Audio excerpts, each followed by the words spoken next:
What's up, everybody? This is your favorite diva here. Welcome to my very second podcast, or not podcast, that's just kidding, my very second live webinar. Today, we're going to be focusing on building your fitness career and really, or building it, just getting it started and wondering what the heck is going on and what you're doing. And I'm going to share some things that I've done along the way, and hopefully, they will also help you guys. If you'll give me a minute, I'm going to finish my egg sandwich here.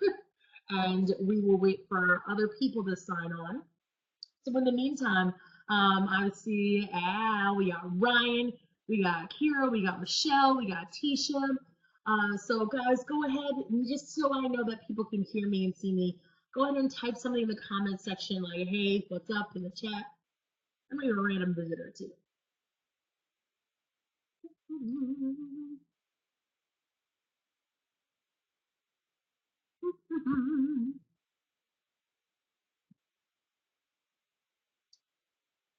Hey guys, anybody who's just joining, hey Michelle, I see you, Stacy, hi.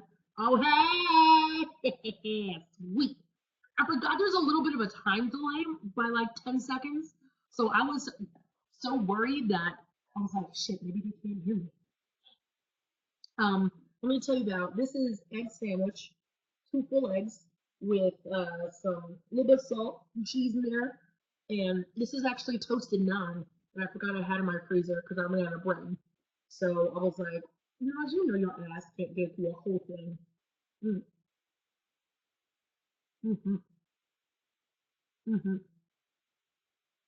Look at all these people. Don't worry. I got my drink right here. I'll be introducing that in a moment. So hey to anybody just joining or just catching in there, go ahead, make yourself, you've got time to make yourself a cocktail, run to the bathroom if you need to. Do whatever is necessary. We're gonna start about 5 minutes or so. You guys, I love in the chat section, go ahead and introduce yourself, say where you're from, maybe, and what you would like to learn in this next hour.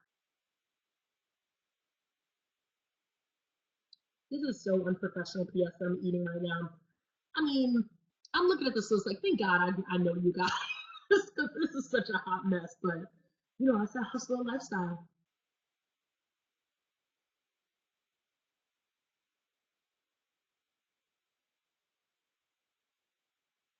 All right. You know what? The struggle is real, Michelle. Thank you. And Tisha, hey, boo. This is just a regular old egg sandwich, except that I didn't have any bread, but I forgot I had some naan in the freezer. Don't ask me why, but it's a jam.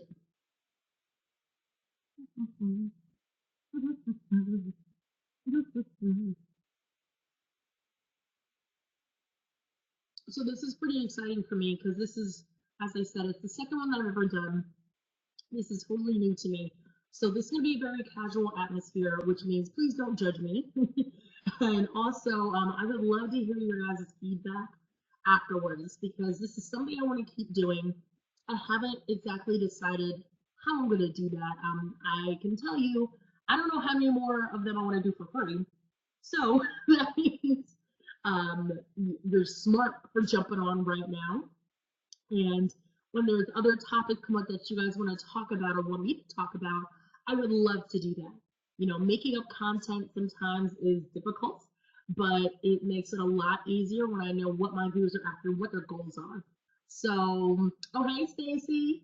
So another 2 or 3 minutes or so, and in the meantime, you guys can go ahead and write your questions, things that you want to talk about in the comment box. I got some great questions on Facebook already, so I'm really excited about this. Ooh,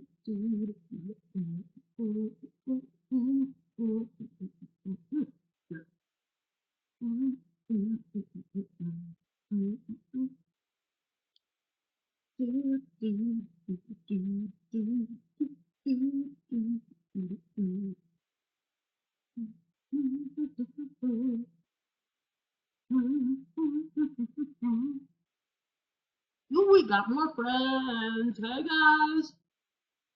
So for those of you who are just joining me, watching me eat my egg sandwich very unprofessionally, welcome. This is Roz the Diva here. This is my second webinar that I'm doing. And I did the first one a couple weeks ago, and it was really exciting and really successful, so I decided to do it again.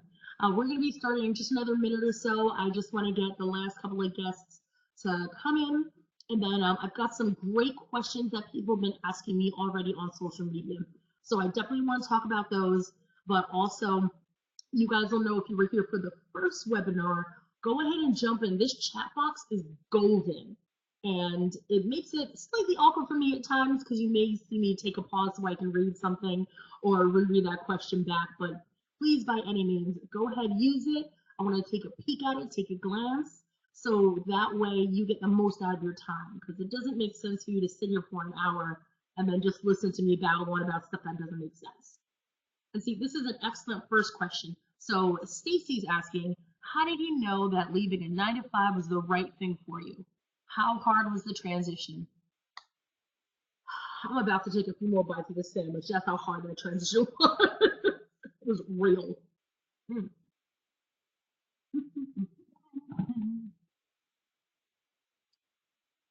phone's going off.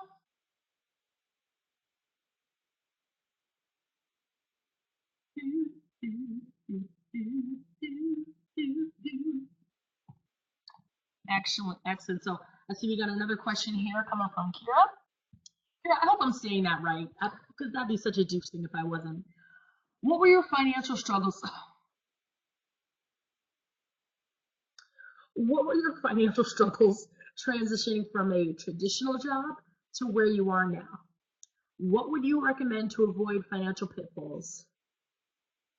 There is not enough vodka in this cup right now, nor in my apartment, to describe to you about this financial transition that honestly I'm very much still going through. So, just in case you're not sure, this is a little bit of orange juice, but it's mango orange juice. It was on sale. It's great. And I've got some lemonade here, which was also on sale. No, this wasn't. Just kidding. It was all right.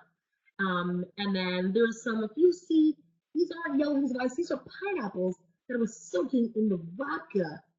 And then I put them in my glass. And then I put more vodka in the glass. You are so welcome, kids. I know. Oh, I see. Kayla. It rhymes with Kayla. Haha, Kayra. Hey, Kayra. Now I'm actually saying your name correctly. Michelle, don't worry about your sipper of water, okay? Because I am at a water deficit at this point, but you know, the last time people just got hyped about my beverage, so I'm like, gotta keep going.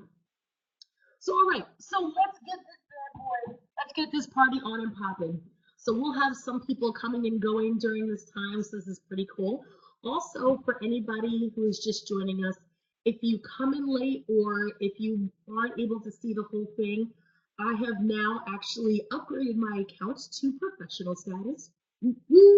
So you'll be able to view this webinar even after we're done this evening. And I believe it's archived indefinitely, which is really nice. So if it's not today, not tomorrow, next week, that's cool. You can go ahead and you can take a look at this. So thank you, everybody, for joining. So you're in a Casa de Diva right now. Hopefully there's not too much glare with my window, but I'm sitting on my couch because my butt hurts from sitting in my dining room table typing all day. So this webinar is going to be about starting a career in fitness. I get this question all the time.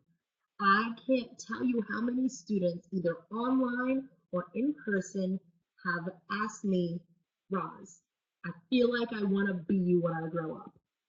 Don't worry, I know. No. They want to teach, they want to get into it, maybe they're not sure, they've been thinking about it, and they're not sure what to do. So this is by no means a definitive path to success. Everyone's path is going to be very different. It's going to be it's going to be crooked, it's going to be awkward, but it's going to be yours. I'm going to share some things that I did that helped me get started, and hopefully they will also help you.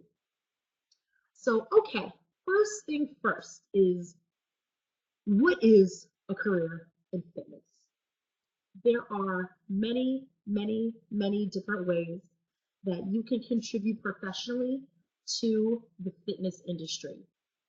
There are blogs, there are apparel designers, there are nutritionists, there are people who just do podcasts, there are journalists, there are reporters, so many ways. The way that I've chosen to get into this field is by teaching. So I teach group fitness classes, and I'm also a personal trainer. And right now, those are my two methods of income. Before I was doing fitness full time, and I've been doing this full time for about a year and a half, I was doing career advancement work for Black and Latino college students.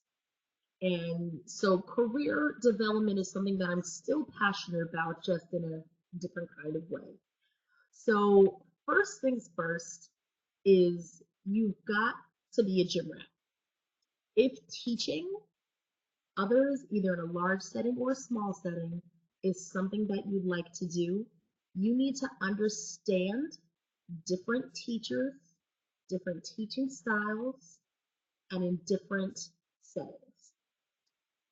For example, had I not been a regular gym rat for the last 8.5 years, there's no way I would have been able to be the successful teacher that I am now.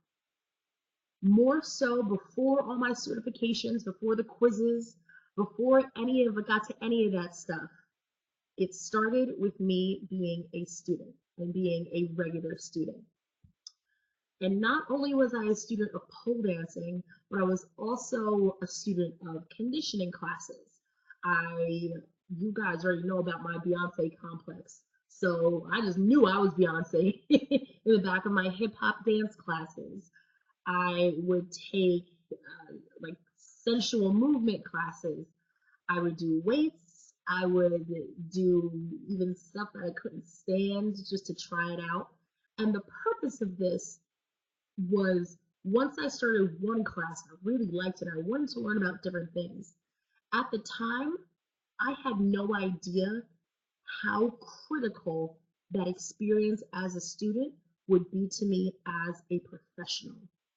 So by me taking multiple types of classes with multiple teachers, I learned what I liked. I learned what my friends liked. I learned how to communicate across cultures. And most importantly, I learned the discipline, the sport. And that is so important. And I cannot emphasize enough. If there's something that you want to teach, I need you to be all up in it from day one. Nothing makes me throw shade faster than when I hear people who, oh, I took pole for like 6 months, now I'm going to teach. No, bitch. No, you are not going to teach after 6 months. Even if you're the best in the biz, I am just, in that regard, I am old school and I am a stickler for time. Now, does that mean you need to take classes for years and years and years before you actually start teaching? No, perhaps not. But I do believe the best teachers are the ones that didn't just jump in because it was cool for a season. They've been on the long haul for a minute. Now, besides learning the actual craft of what you're going to teach, the next step, which is why taking those classes was so important, is to then think about certifications. Now, certifications, holy moly. There are a jillion certification programs. I'm talking about every time Dick and Harry says, if you give me just $500, just $1,000, just $3,000, I'll make you the next Jane Fonda.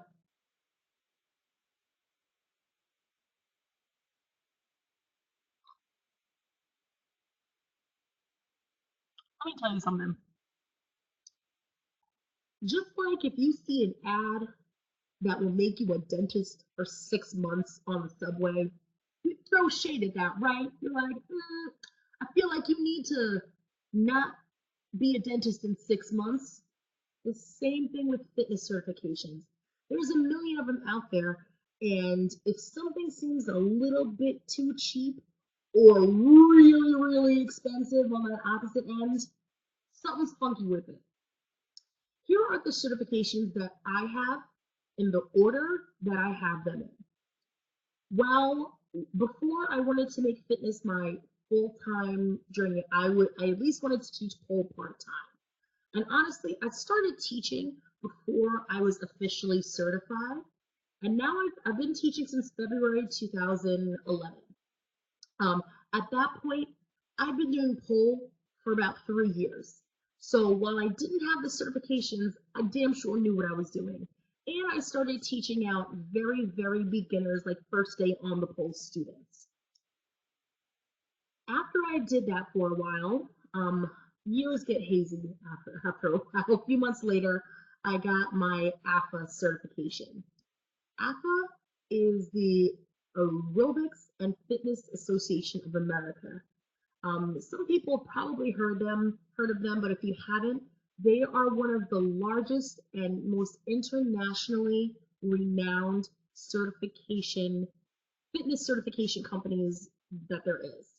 If you go to any gym in the country and you say, I've got my AFA Group Fitness cert, they're like, oh, okay, like, you know what you're doing. Now, I want to pause for a second before I talk about other certification programs. I do want to say, beyond anything that I'm going to name, nothing beats a bachelor's degree, either associates, bachelor's, master's, or even a higher doctorate. If you can't get a doctorate in sports, which I'm sure you can, those are the top. I don't think anybody would really fight you on that. Now, how many people get those and how many people know that they want to do this as a career while they're still in school? That's a whole nother problem. And the answer is probably 1 out of 50,000 people. So that's not common, but it certainly is a great option if you're still young and you've still got time to go and get those degrees. But anyway, back to the certifications. So we talked about AFA, AFAA.com. Specifically, I have their group fitness certification. This program, I did this in September 2012. As I understand, there have been some changes and it's a little more rigorous than it was when it began, but this is a good start in terms of learning what group fitness is, getting a basic anatomy course, basic physiology and kinesiology, and understanding the science behind working out. And that's the part for me where I really didn't have. I picked up on some muscles and some very important sounding things based on what my teachers had said to me. But quite honestly, I didn't know about the respiratory system and why cardio is important and why cardio versus strength training and what the difference was and why I should know that as an instructor. Now with AFA, they have some options as to how you can get your certification. One is through their online program, and I have to check the price. I want to say it's about $300, and that's something you can do 24/7. I believe you can even take the test online, which is pretty cool. I haven't done that myself, but I know that is an option. Number two, AFA also has in-person certification workshops, and this is what I did. So what I did was I ordered my study materials, and which included a textbook, a quiz, written quiz book, and I think that's it actually. Maybe it was 2 quizzes, but either way, oh, and a study guide as well. So I kind of fill in the blank as I was reading each chapter. And I studied that for a good 2.5, 3 months before I scheduled my workshop. And then when I took the in-person AFA workshop, this is where we spent the first half of the day, so about 4 hours, going over all the things that I had studied for the last 3 months. And then the second half of the day, you take a practical test and you take a written test. The practical test, in my experience, was about 5 or 6 minutes, and your job was to lead the class, and the class were the other people also trying to get certified, in a series of 2 or 3 different exercises. And you had to show variations for the beginner, the intermediate, and the advanced students. Because as you guys know, if you've been taking group classes, no matter what level the class says it's for, there's always a little bit of everybody in there. And so you've got to understand how to take that same exercise and get 4 different variations. And that's a lot of what AFA focuses on. Now there are other similar certification programs that are also well respected. The best one I can think of is also ACE. I'm not sure what ACE stands for, but this is comparable to AFA as well. I don't have my ACE certification, and even now my AFA group certification has expired, but I haven't renewed it because I got NASM. So after I'll talk about NASM in a minute. So after I have my group fitness certification with AFA, again, that's AFAA.com, and also look up AFA Apex because it's cheaper. Same company, we just have a sale every 6 months.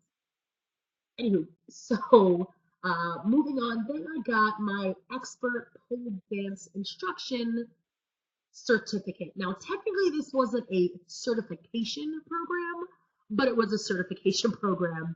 And for anybody who's taken Elevated, which is started by Body and Pole's Kira Marlowe and Michelle, this is the program that they were a part of a few years ago before Elevated. So I took this. This was a 2-day certification. And again, when I was in that room, 2 damn days, sweating and pulling my ass off, I was so thankful that I have already had a lot of student experience and teaching experience, because as Kira Johannesson is going over the things that a good teacher has to know and how to break down various pole exercises, I already had a taste of that. So for me, it was less about learning how to teach, and it was more of reinforcing what I think I was doing right, and then maybe just pushing some bad habits aside. So that certification course, actually, expert, similar to Elevated now and some other specialties, that was more expensive than AFA. So that's probably going for about $800 now, give or take. And that was a good investment for me, because this is what I really wanted to do. I knew I wanted to teach my focus was on pole at that time. I wasn't sure about sort of the other group things yet, but that was a good investment. So I recommend, and now since they moved on to Elevated is a terrific program, and you are absolutely going to get your money's worth in that 3-day training. So far, just to recap, we've got AFA, group fitness training was my first certification. Then next, I went to expert or Elevated, now one of those two. And then here is my favorite one, guys, my favorites. I am a certified personal trainer from the National Academy of Sports Medicine, NASM. Now, this NASM certification was way different from anything else that I had taken. And what I learned is there's a big damn difference between being a group fitness trainer and then being a personal trainer. With a group fitness trainer, so many people have it. And it's not that it's a walk in the park to get, but it's widely available. But with NASM personal training, that's a whole nother story. You cannot be about that bullshit. With NASM, I found myself studying for hours at a time and for a solid 3 months. And I believe it would have taken me longer to prepare myself for the test with NASM, but because of that time, I was pretty unemployed, with the exception of maybe a few classes a week. But when I say a few, I mean like 5. So I didn't have shit else to do but sit there and read a textbook and take quizzes. And NASM, I thought I was educated with all the other certs that I had, and I thought I was cute, but NASM will snatch your whole life. I describe it as the LSATs of fitness. I have no idea if what the LSATs are actually like, because kill me if I take the LSATs. But this test is hard. Any trainer will tell you this test is very difficult. Because I'm a diva, I passed on the first shot and didn't have to pay $200 to retest. But a lot of people don't. Now, that being said, what I learned and the knowledge that I gained from NASM is absolutely incredible. It goes into a lot of detail about movement and the human body. And also, because I'd already had some kind of experience with teaching and as a student, again, I wasn't necessarily learning how to do a squat from square one. I was starting from like square 3 or 4. Let's assume there's like 10 squares. Because I knew the basic movements, so NASM taught me how to do it correctly and taught me how to break it down and teach it to others correctly. And that's really what a certification program is about. If you're going in there to learn the sport, I don't think you should do that, because these programs are expensive as all hell, they're long, and they're often dense with information. The more information that you can familiarize yourself with before, the easier it will be to come out of the certification. I hope that makes sense. So I want to pause here. I want to catch up with some of these comments. I'm going to scoot up for a second. If you guys have any questions about what I've talked about so far, go ahead and throw them out in the chat box.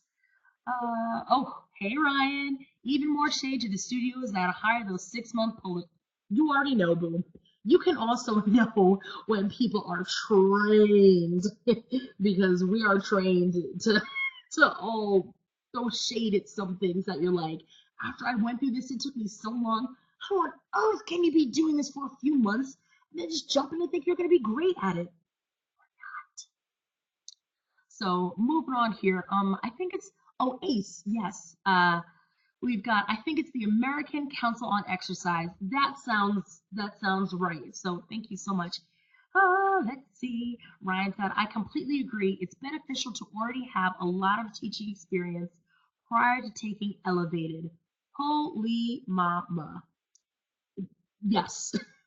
So for someone who's taken Elevated, like Ryan just said, it's a lot going on. So the more that you can prepare yourself for it, the better. And it's not one of those things that a couple weeks before you could be in the studio all day, every day. This is one of those just over time. It's just time and experience that's going to prepare you for that. I see, we have some sound drama. Do we, hopefully sound isn't cutting out too much for anybody. Actually stay there 1 second, because I've got to plug in my laptop.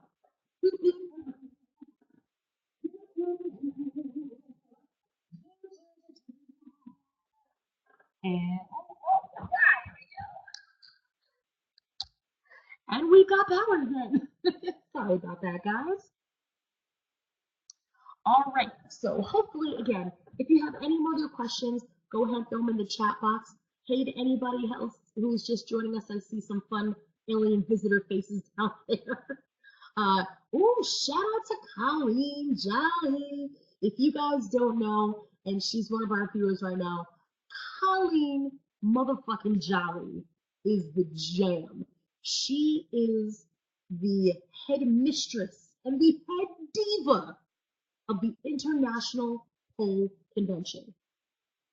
Oh my gosh, this woman, if you ever have the chance to work with her, go ahead and do it. And this isn't like a paid sponsorship, so don't worry. But from a business perspective, Colleen has her shit together. And for anybody else who's tried to book a workshop, try to work with other studios, other entities, and you're like, I don't know how this is going to go, no worries, no drama, no fear, no nothing. Colleen is not about that bullshit. So I absolutely suggest jump on the PoleCon bandwagon. Even as a volunteer or behind the scenes staff, get up on it. And Colleen, at any point, if there's something that if you want to put a note and say like, hey guys, I'm looking for volunteers, I'm looking for this and that, go ahead, put it up there. All right, so just to wrap up this certification, here's what I did. So with AFA, and then I went to Expert, and then I got NASM. Now, in between, there's, hey Janice, I'm gonna jump in your question in a second. So in between there, those are the main ones that I have. I also have other programs that I participated in as well. Most recently, I did Schwinn, which is indoor spinning instruction. And I also have a couple of workshops under my belt. And workshops are different from certifications in that they're usually shorter, they're usually a lot cheaper, and it's usually a specific topic within an overall theme. So for example, like when you have a lot of touring pole instructors, you know, when we go somewhere, we usually have like a very specific workshop, like mine is coaching plus size dancers. So while I don't have a certification program for that yet, a workshop is simply to inform you. It's to dive deeper into the greater topic of the greater topic of teaching and of coaching students in pole dancing, period. So, all right, we got a question here. What NASM certification do you have? If you said this, don't worry. Here we go. So the specific NASM certification that I have is CPT, which stands for Certified Personal Trainer. And that's the first one that everyone has to have that. So once you have NASM CPT, there's a whole bunch of other specialties, which I'm not sure if they're just as intense or if they're a little less as the main CPT, but there are specialties that you can get. But before you get those specialties, in most cases, you've got to have that basic NASM CPT. So what I actually have my eyes set on for NASM, the next certification is Corrective Exercise Specialist. And Corrective Exercise Specialist is like taking the general personal training certification to the next level. Because as you all may or may not know, but the teachers certainly know, everyone's body is thoroughly screwed up. That goes for world-class athletes, people who are just weekend warriors, everybody. There's not a single person on the planet whose muscles are symmetrical, whose all of their joints make sense. No one. So the CES, as I understand, is really about assessing someone's deficits and how to create a program based on that. Now that is about $600. So I haven't fully jumped in because I want to make sure I do it at a time where I can afford it and where it's going to make sense for me. And I also am trying to stretch out my certification because here's where things, in my opinion, get a little bit shady. So I mentioned before that my AFA certification is expired, it's dead, and it lasts for 2 years. One of the reasons why I didn't renew it is because I got NASM, and NASM is internationally renowned and it is highly respected. And I can go to any gym and I say, I got NASM, boo, what's good? And they're gonna know that I know my shit. and that I'm legit. And with AFA, after 2 years is pretty much like the standard for most cert programs. Yes, I do absolutely believe in continuing education, but I also throw a little bit of shade when every 2 years you want me to take the same test and give you another like $200-300. Now, in a lot of cases, it's worth it because, again, you can go in terms of employment, you can go to different kinds of employers across the country, sometimes even across the world. And if you say, I have these certifications, that's already going to put you at a really good step. But it's not guaranteed, of course. But that's going to put you ahead of a lot of other people who just say, I'm just really good at this. And you're like, I don't know. So it's a necessary evil to have them, but certifications alone aren't going to make you a good teacher. And that is really important to have that. And I want people to understand that. And that's why I want you to be selective with where you give your money. As I mentioned, every Tom, Dick, and Harry wants to say, come take my program, get certified, and all you need is $600 in 4 days. And that's cute for some things, but for other things, there's so many programs that they claim to be this new thing, this revolutionary way of thinking. No, it's not. You didn't discover new muscles. Sit down, Boomski. It's not revolutionary. It's just a different way of teaching something. And if you're ever not sure, talk to the people at your gym. The reason how I found out about my programs is because I went to my trainer friends and say, what do you guys have? Because I'm going to go and get that. And they ran the list down for me. And that's how I decided. So you can absolutely reach out, see what people have, see what's been worth their time and their money. There are some people I'm sure that will tell you NASM is overpriced. You don't need it. It's not that serious. But I happen to be a huge fan of it. Now, Ryan has an excellent question. So which package did you do with NASM? Because the price, as you see, ranges from $600 to $2,000 goddamn dollars. I did not the cheapest, but the second cheapest price option with NASM specifically. And you'll also see with a lot of these certification packages is that some will say self-study, test only, study bundle, mega study bundle, supersonic, outer space, intergalactic, study hurrah, we're gonna get to a job, whatever adjectives they feel like throwing in there. What you want to think about specifically is what kind of learner are you? I have a lot of discipline for studying and doing things on my own and keeping a study schedule a few times a week. So I don't mind sitting with a textbook and going through a chapter or two a day. And when I first started, I would do like maybe 2-3 times a week. And then when it was closer to the test time, I would do something every day. So, but there's also options about online packages that come with self-study. So, for example, with NASM, not only did I have my textbook and I had so I was doing a lot of self-study, I also took the option to have a half-day test prep workshop. And I also bought access to their online gallery of learning, which is not called that, but that's what I'm going to call it right now. And I found that without that online gallery, which included practice tests, I would have failed with flying colors. Now, some people don't need tons of practice tests, and they're cool with that, and maybe you need to form a study group. Me personally, I took those damn practice tests for every test I know was coming up. I took probably about 4 or 5 practice tests at least.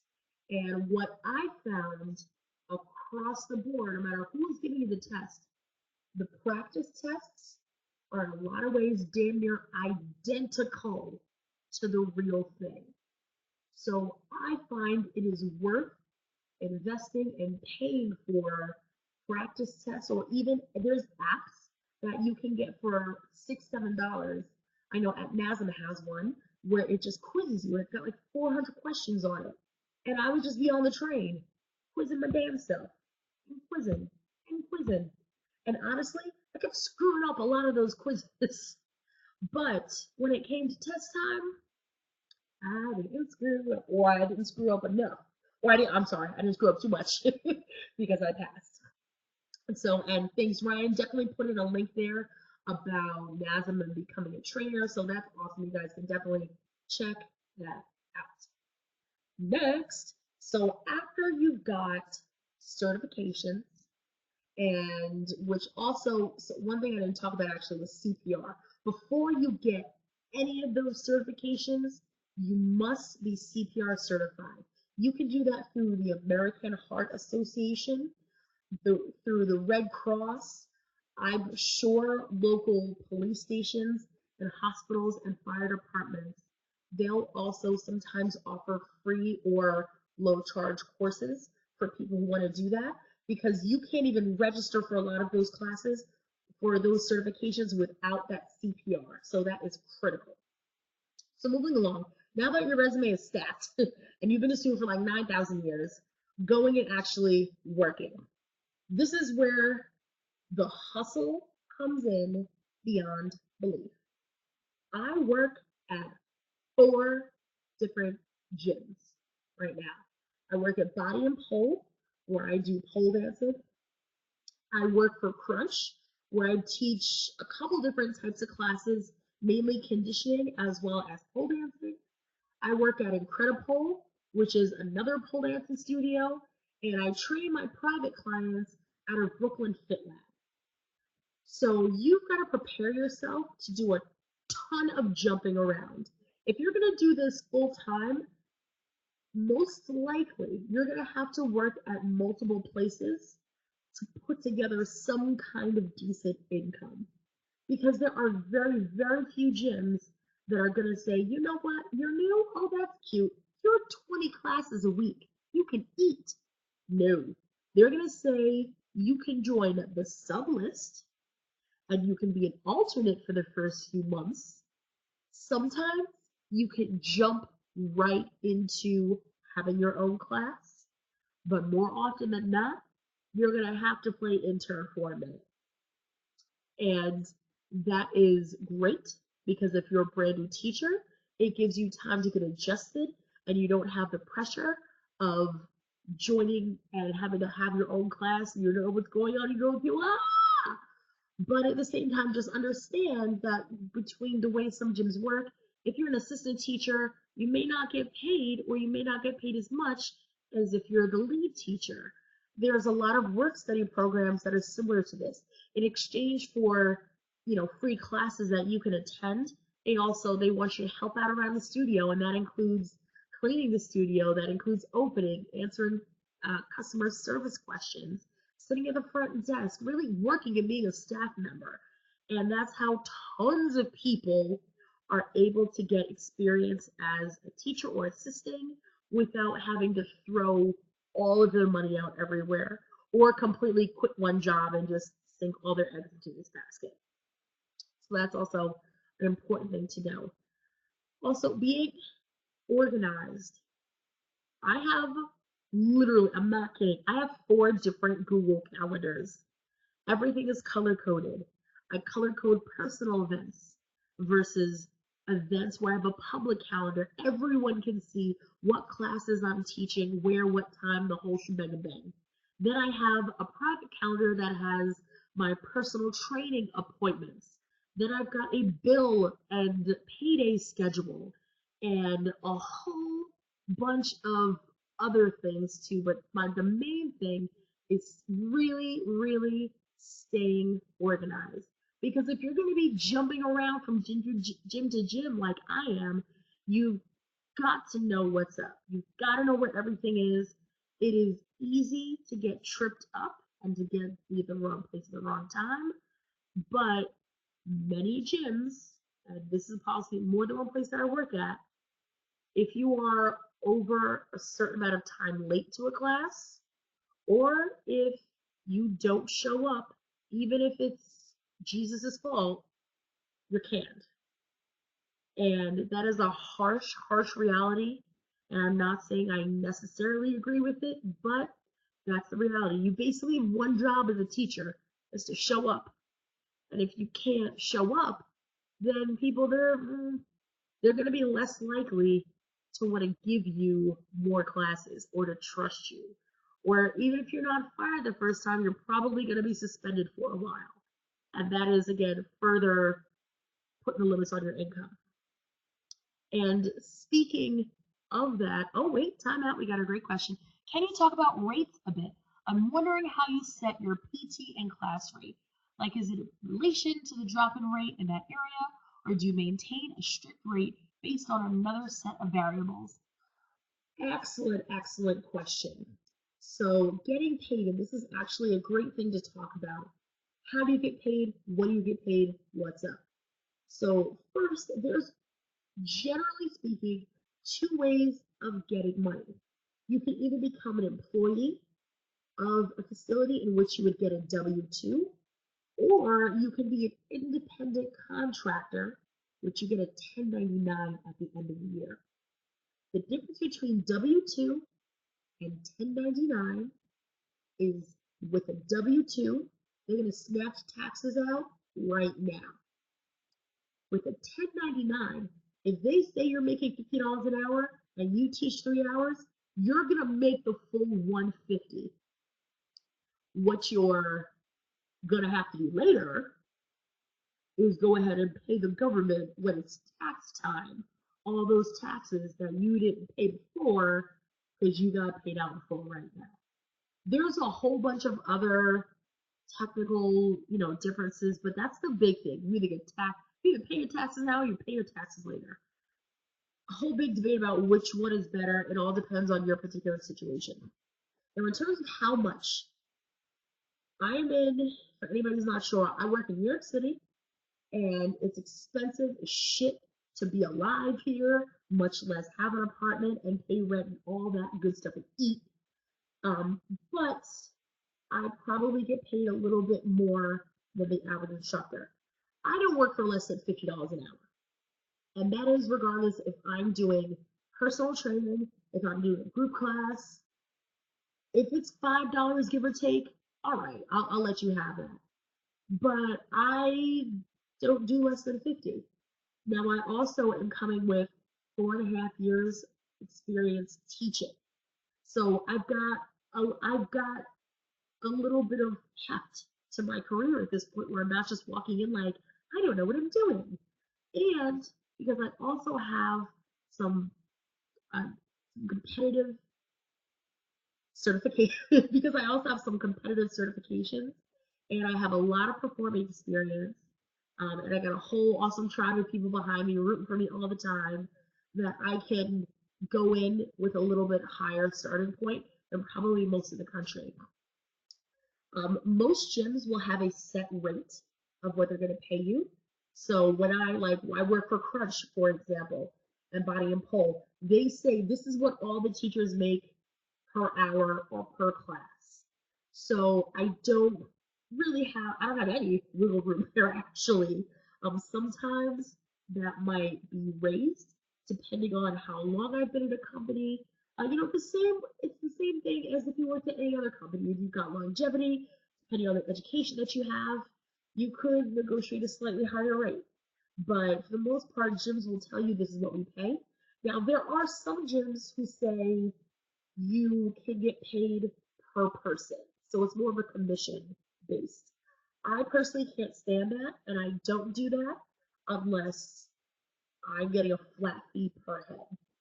When I'm teaching regular weekly classes, I don't want the pressure of trying to teach an amazing class and market my own damn class and get people to show up. As much as I could if I were a studio owner, I would try and leave the only job for my teacher is to just teach a damn good class. So there are, and honestly, there could be times where I'm losing out on some money, because if I just accepted a flat rate and then my class was full, maybe I could have made double. I could have made maybe a little bit less than double, but more than what I already agreed with. But me, I need to know, like, I'd much rather know how much I'm getting and just done. Now, when I travel and do workshops, that's a little bit different. Then it is typically a per person head, per head that I ask for. And my workshops, I start out asking for $35, between 35, or I'm sorry, between $25 and $40 per person. And usually the studios will charge a little bit more on top of that to cover some of their costs as well. And that, when I work with individual studios, that I will always negotiate, because as much as I want to go someplace and make a lot of money, I also want to make sure that it makes financial sense for them as well. Now, my overall, when I mentioned a few minutes ago that I try and do at least $50 an hour, that is based on me working 20 hours a week and dividing that between 10 classes and 10 clients. And that gets me to gross roughly $50,000 a year. And that's my first income that I want to get to, because that's the income, that's my highest income before I started doing fitness full time. Meaning I know how to live off of 50 grand. I've done it before. I understand what that budget's going to look like, and that's what I'm going for. Right now, to be dead honest, I'm probably about halfway there in terms of annual salary. I want to get between 25 and 30,000 a year between all my teaching and other gigs. And that does not include, though, business expenses, which I have a lot of, and other costs that I've incurred from being my own business. But I've got about, I want to say I teach about 6 classes at least per week. I try and do as much subbing as I can and try and get to that 10 regular classes per week, but I'm not there yet. And with personal training right now, this one's a little bit tricky, because even though I charge a higher rate, I charge my clients $85 per hour for personal training.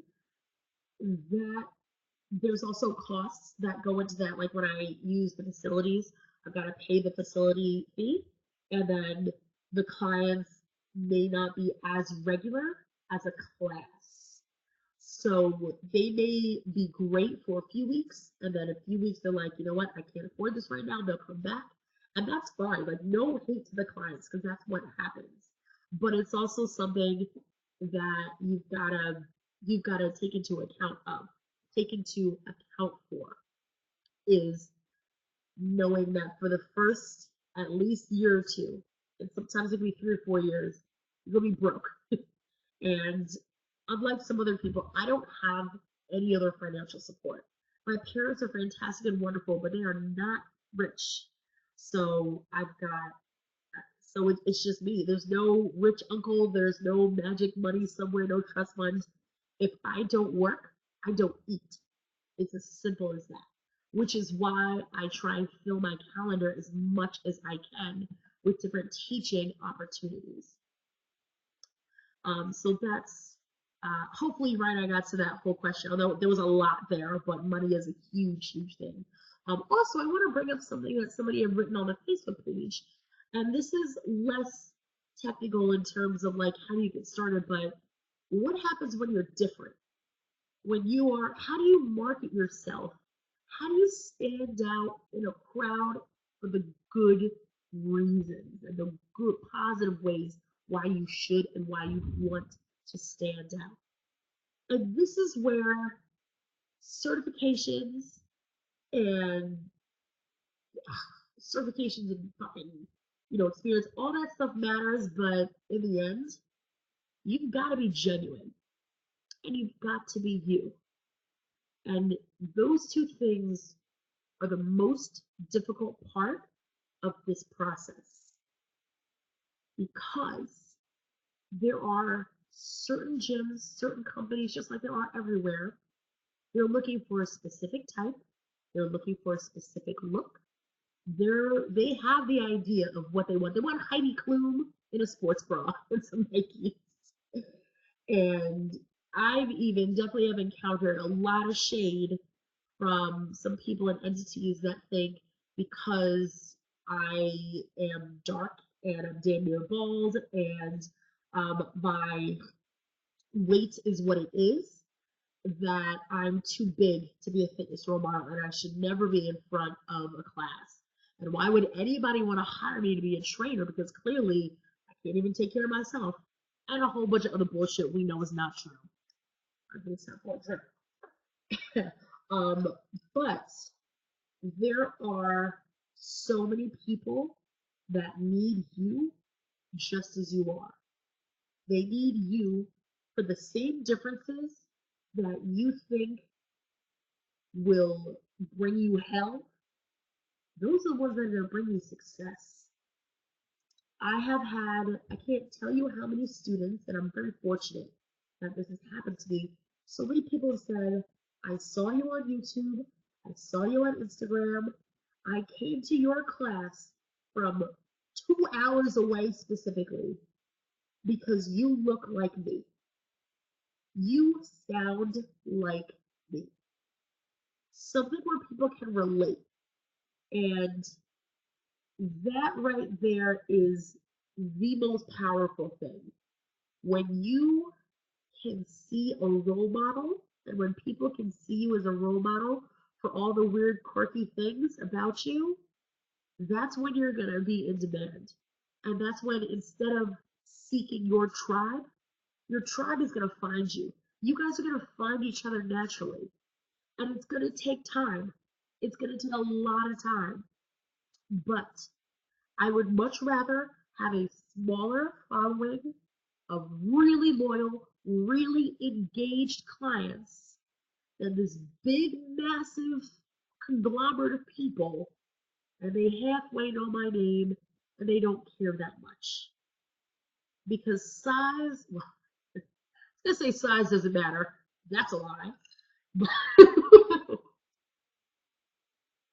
But certainly it is not all it's cracked up to be. If engagement is what's important. So when you've got, even if you've got but 5 people cheering you on, or those 1 or 2 gyms that believe in you and they're hiring you, you gotta rock that. Those are the people that are going to be the ride or dies. I want to give a huge shout out to Sacred in Brooklyn. They were the first facility, studio, gym, first anybody to hire me as a teacher. And that has been the basis of my career. And I'm so fortunate that before I had fancy certifications and then I had all this newfound random internet fame, you know, they're like, Roz, you're different, you're plus size, you're a little bit bald, and you're loud as hell. We want you. For the same reasons that other people are like, get out of my face. They're like, no, please be in our face all day or a day. So that is really important. Not only for you financially for consistency, but just knowing that there's people who give a shit about you. Man, that's how you're going to get through this. Because it's a tough, tough road if you're trying to do it alone and you feel like no one cares. So that's definitely something that's important in terms of marketing yourself and building that tribe. I may do a whole nother webinar just on this alone, because marketing and building yourself, your tribe, building your brand is incredibly important. What I see from a lot of other instructors is that they'll be insta-famous. So they'll put up these great videos of what they're doing, some really nice pictures, some motivational quotes, but they're not necessarily telling their clients, come to my class, come to my show, hire me, this is what I'm doing, these are the projects I'm involved in. And that's a really critical piece. It's really nice that they can like all of your pictures, but the important part, which is also the hardest part, kick those people over and deliberately market yourself as someone who's trying to make money. You don't have to do it in a grimy sense. You don't have to be obnoxious every post like, hurry, hurry, hurry. No, because people don't want to read that either. But if people don't know you're alive, if they don't know you've got a service that you can provide them with, they'll never hire you. They just won't think of it. So you've got to plant those seeds in people. And planting those seeds too is a long-term game. There's people who are like, I took classes yesterday, but I've been watching on YouTube for 3 years. So it could be when I'm posting that stuff 3 years ago, I'm not necessarily sure of what's going to come out of it now. But I've seen what comes out of it is that it takes people time to get used to the idea of coming to class, and then to get the nerve, then to get the money, and the outfits, and everything else, and just to make it work. So plant seeds now. And don't be afraid to be yourself. The seeds that you're going to plant, the message that you're going to put out there, people want to see you. You includes your faults. It includes what you had for breakfast sometimes. It includes your excellent, amazing, retouched, perfect pictures. It includes your six-pack. It includes your cellulite. All of those things make a huge difference because you go from being a goddess who's untouchable and something that people are going to say, I can't take your class because you're perfect. Does that make sense? No. Does it happen all the time? Absolutely. So by showing all of you, even times when you're not at the gym, like, hey, it's my mom's birthday. Hey, give your mom a shout out someplace. People like knowing there is a person behind the instructor. And when people know there's a person, they know to support you. They know to cheer for that person. Even if it doesn't mean coming to a class necessarily, they're going to be the ones who share your Facebook posts and share your Instagrams. And they're going to get their friends into it. And you never know how far it's going to spread. So absolutely, put content out there. Make sure that content is honest and it's genuine and that it is you and it's authentic. Excellent. So we got a couple more minutes now. I want to see some more questions coming through on this chat box. So we talked about certifications so far. We have also discussed, I think we talked about certifications. We talked about marketing. We've talked about being different and why that is absolutely okay to do. And we've also talked, spent a good time talking about NASM specifically. We talked about pay rates. Colleen, can you talk about insurance? God damn. Insurance is huge. So for those of you, whether you're teaching one class a week or you are teaching 9,000 classes a week, you've got to have the proper insurance, personal liability insurance for what you're teaching. So generally, how this whole thing works, you know, anytime you go into a gym or a doctor's office or anybody, you sign a waiver saying, don't worry, I'm not going to sue you. It's okay. Depending on a lot of different factors, let's say God forbid something did happen, the gyms and the facilities insurance may or may not cover liability against you. So let's say I have a student that trips and falls, you know, in one of my classes. While she may not be able to sue the gym, she can come after me. Now, is that fair? Is it right? Is it necessary? All those things are up for debate. But from a legal standpoint, I have insurance. And the type of insurance matters.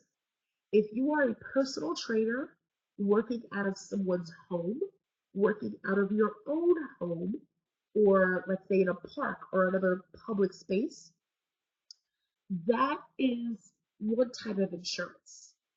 And that's not too expensive. It'll probably run you between $150 to $200. Now, I'm also in New York again, so my rates are probably a lot higher than other people's, but probably it's not going to be that much lower either. Now, if you're doing any kind of specialty sport, like pole dancing and aerial, that's a whole separate entity. You're going to find a lot of people will give you insurance for teaching every class under the sun, but when it comes to a specialty class, especially one where people are off the ground like we are all the time, you need an insurance provider who is going to cover you in that particular situation. So insurance for pole dancers for the last few years has been the industry go-to. And not only does my insurance for pole dancers cover me personally, it covers me when I'm working different places, when I travel to different studios and they ask for an insurance certificate, I can give them one for like 20 bucks, no problem. Now, I do believe though that they are inundated with customers at the moment, and their Insurite, there we go. Insurite is the parent company of the formerly known pole dancer insurance for pole dancers. So if you contact Insurite, and I believe they're based in Illinois, they can tell you what policy you need to get based on the height of the pole, based on are people doing it for fitness, are they doing it for fun, are they barefoot, is this a show, is it a class, are you doing hoop, fabrics, all that stuff matters. My personal liability insurance was about $315 for a year, and as much as I did not want to fork over $315 for something that may almost might happen, I can literally not work at any of the studios that I'm at without that insurance, especially if you are a 1099 contractor. If you're an independent contractor, you damn sure are covered under most of your employers or temporary employers insurance programs. So make sure before you spend any money, talk to someone specifically. Don't just go online. Talk to an agent, a representative, and ask. Tell them exactly what you do, how often you do it, when and where, the whole thing, so that way they can tell you what you need to do to make sure that your ass is covered. $300 now, $300,000 later. Go ahead, one time. Oh, there we go. Tony, I just answered her question actually about suggesting any other insurance companies. Now, there are, besides Insurite, there are other companies. Off the top of my head, I'm not particularly certain which ones, because I've had this thing work the last few years. But I guarantee you want to start the longest Facebook thread in your life, you go ahead and ask, this is what I do, what insurance do you guys have, how much did you pay for it? And you will get 35 million different answers. Actually, that's a lie. You'll probably get the same 3 or 4 answers, because there's not a lot of companies that will insure higher risk activities such as aerial sports, which is what a lot of us are doing.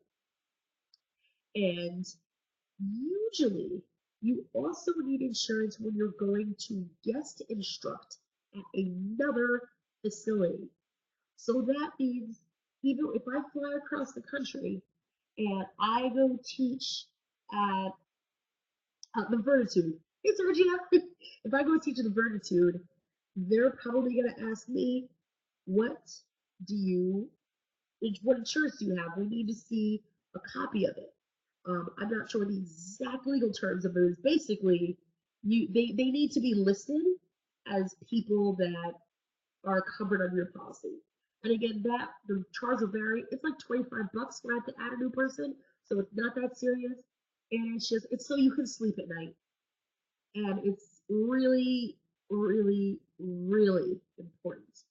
I have never had to use mine, but I've seen people come after excellent instructors for some bullshit reasons. And thank goodness they were covered, because they could have been bankrupt. Their families could have been bankrupt. So, so important. And yes, as Tony just said, yeah, I'll be getting between $300 and $400 a year. Man, I wish there was another option, you know. And again, because we're doing something specialty, you're gonna pay more, but you're gonna need it. Insurance for yourself too. Lord Jesus, and I think this will probably be the last topic that I speak about for a few minutes. Then we'll start to wrap some things up.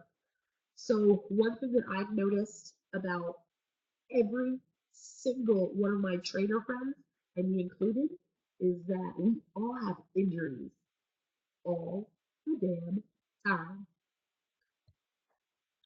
All the damn time. Because we are using our bodies in a lot more strenuous activity than average people, it makes sense that our rates of injury are going to be a little bit higher, which means you've got to prepare yourself for that. You've got to prepare to take care of yourself. One thing I learned very quickly is that I cannot participate in the classes that I teach more than like a quarter or sometimes halfway.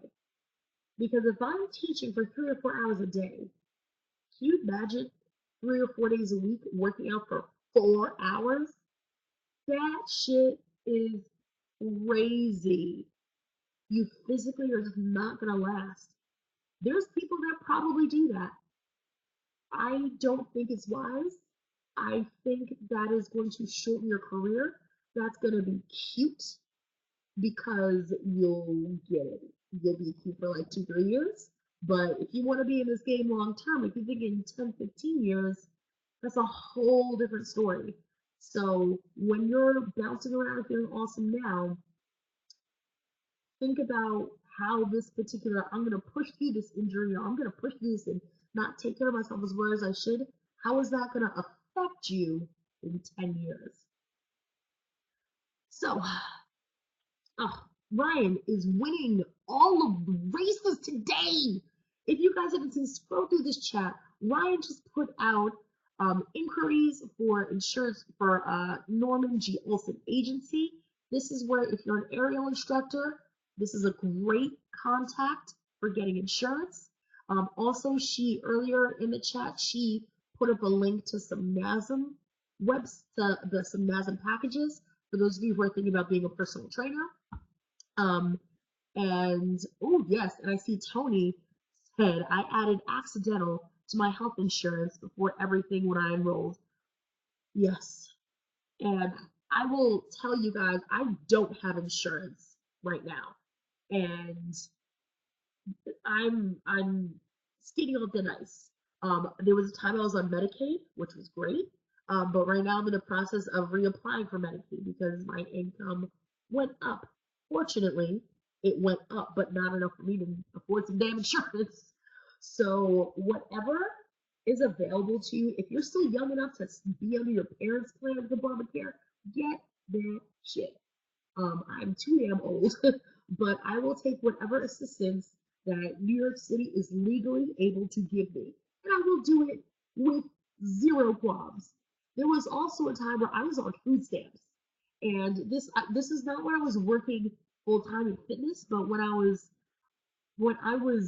in between jobs, and I was just a mess in general. My late 20s were just ugly. And I will admit, I went through an unemployment. I got unemployment assistance at one point. Then it was food stamps, and then it was Medicaid. And so now I'm not on any of those, but I'm trying to get back on that Medicaid situation so I can at least go see an orthopedist and make sure that my rotator cuff isn't going to fall off tomorrow. So, all right, unless you guys have any additional questions or things that you'd like me to talk about, I'm happy to stay, but I just want to give a formal thank you to everybody who's been on so far and watching me. You guys have been so loyal. I love this interaction. Thank you, thank you, and thank you. I would love to hear your feedback about how you enjoyed this, what you want to talk about next time, and any other ways that I could hold your attention and hold your loyalty. As always, hit me up, Roz the Diva, everywhere. ROZ the Diva on Instagram, Twitter, Facebook, Tumblr. Send me smoke signals, do some flag signs. However, send a passenger pigeon. However you need to get in touch with me. Please keep in mind though that I'm slightly inundated with messages, so I'm gonna need about 3 or 4 days grace period. But absolutely, please hit me up. I'll be happy to send you guys a list of anything that I missed, or if you need any website links. But other than that, thank you. You guys are so welcome. I'm looking at these awesome thank you messages now. So I'm happy to share what I've learned with you all, and I will see you all in the front of the room with a great playlist and a mic that works. Oh, and amazing cake is. So now this is like the after hours. I'm gonna keep drinking unless there's anybody. So as I said, you guys, you can certainly go now, but I'm gonna hang out for a few minutes in case there's any other questions or stuff that pops up. Oh, you took notes for me? That's so special. You took notes for me. Never took notes. I'm really excited about it. You guys are definitely welcome. Stacey, you're welcome for this wisdom. It's you know, one thing I didn't get to say, I kept it real, and the process has been tough. I've also never been happier. I haven't loved my job in years before this. And even though right now I'm broke, I am working my ass off. For every hour that you guys see me teaching, there's probably 10 to 15 hours of work that goes into that. And this is part of it. It's reaching out to Team Diva. It is marketing myself. It's applying to every job under the sun. So there's so much that goes into it. And that's also hugely important for people to realize and for people to see that this is not an overnight process. This shit is going to take a long time, especially if you're coming from a field that is way different as I was. But it has been worth it every single minute. I love teaching. I really, really, really love teaching. Ooh, Tony's got a question. Roz, what exactly did you do when you went from the gym positions to teach? This is a great question too. So what I did when I approached gyms, there's a few things I did. Number one, I trolled Craigslist like that shit was going out of style. So I searched high and low for tons of gyms. If there was something I was remotely qualified for, I did whatever the application asked for. If it was to call, if it was to email, if it was to go to the website, I did that a lot.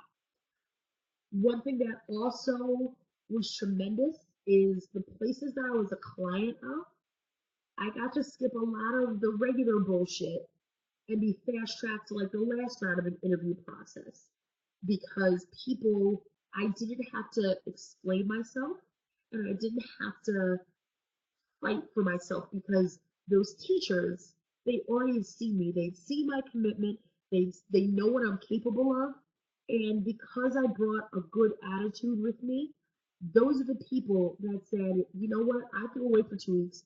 Roz, rock this for me. Go ahead and teach this. So that's really important, is getting in good and making a name for yourself with other instructors. So when there, for example, this happens a lot, when my bosses ask me, hey Roz, we're gonna do some hiring, let me know if you know anybody that'd be a good fit for this type of class. I immediately can probably name like 4 or 5 different people that would be good for a particular type of class. Now, something else I also did, and this is just straight like guerrilla warfare, even if they weren't advertising, I went on Google and I just called probably about 10 to 15 gyms one day, and I just offered my services.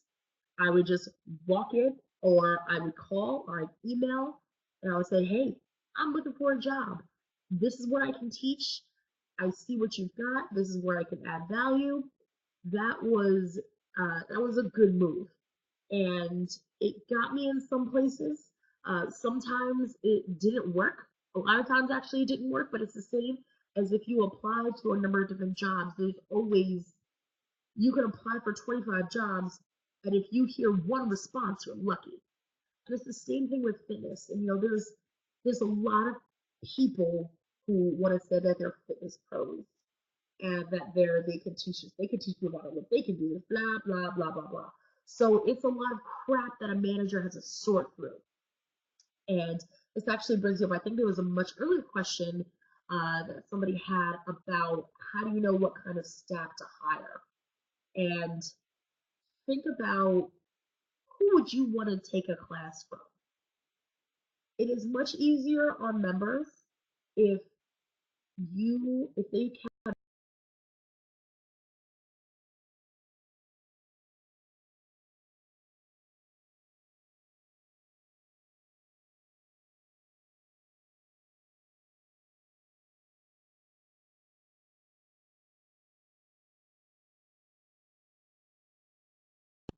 Absolutely happen. No question about that. Oh, wait, oh shit. Hopefully, I know I had a little blip with the sound. Can you guys hear my sound a little bit better? Shit. Michelle. Oh, she can now. Hey.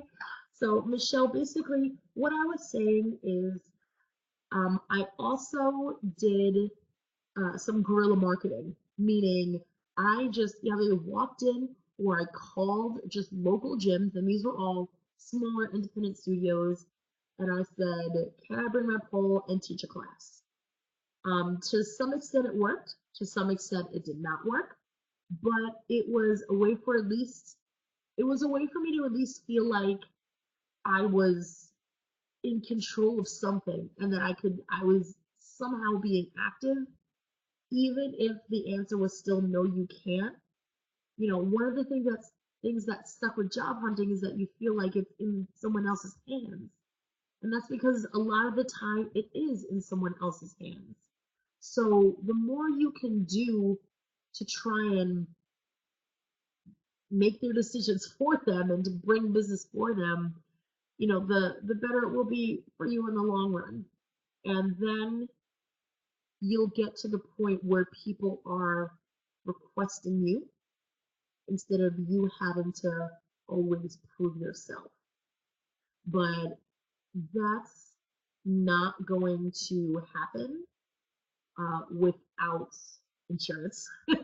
Without insurance, and you have to have a good product before you can approach, let's say, like let's use pole as the example. Surprise, surprise. Before I can go to another pole studio and say, hey, come hire me for workshops, I've got to make sure that my product as a teacher is spot on. I've got to know who works well in my class, what I want my students to learn, how they're going to go about learning that, and all of the things like that. You've got to make sure, you've got to get experience down, and this doesn't need to be like years and years, but you've got to have a good, thorough, well thought out plan of who you are before you just walk into any old place. Or the flip side of that is, if you don't know what kind of teacher you are or what you're looking for, then admit that. And some places love that, because if I walked in some places that I've never trained, but I've got, the right certs, and I have CPR, I have insurance, then they'll say, you know what, we want to train you in our method of teaching. And they don't have to fight any other old lessons that you had. Like, honestly, I definitely have my own style now, and if someone said, let me teach you the new way of doing this, I'm like, I don't know. Depending on what it is, I would be extra skeptical before I just went ahead and jumped into it. So sometimes it's really nice and refreshing for for gyms to get those fresh off the cert, fresh doe-eyed into this industry, So that way they can just mold you into their beautiful shape and you can do whatever they want. So I think we're gonna wrap this up now. I've kept you guys on here for almost an hour and a half. Again, thank you so much for all the support, these questions. I love doing this. Hit me up with any feedback, next topics. I'll figure out when I'm gonna do the next one, and of course, you guys are all invited. Until then, enjoy your cocktails, and I'll see you guys later. Bye.